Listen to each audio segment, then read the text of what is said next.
An endless struggle for this island nation.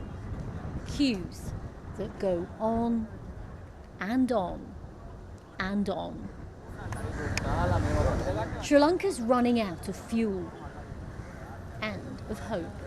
With only days of petrol left in the country, all they can do is wait. At the front of the line, taxi driver Ajeewan.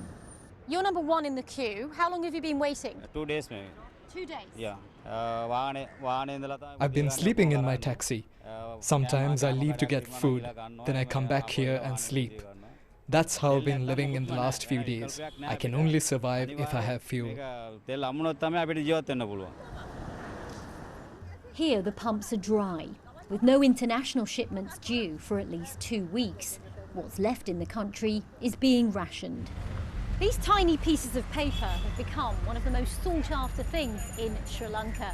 They're fuel tokens, and everybody in this stretch of the line could be waiting days just to get one. And once you have one in your hand, you then have to wait for your petrol station to say that they have supplies of fuel.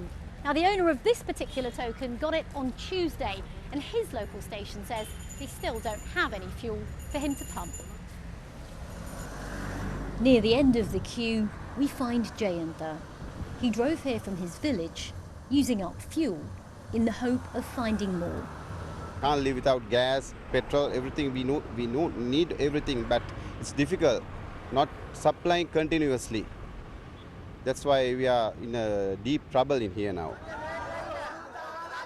And that's led to deep frustration and anger towards the government. The country's president's appealed to Russia for help. A delegation's due in Moscow at the weekend to discuss the purchase of cheap oil for this nation. Do you usually ride bikes? Back at the queue, Jagannathan's just bought his first ever bike to get around. Now, no petrol, no diesel, everything. Bicycle very expensive. The cost of cycles has tripled. Inflation's at more than 50%. Sri Lanka's economic crisis keeps getting worse. How long must they wait for things to get better? Rajini Vaidyanathan, BBC News, Colombo.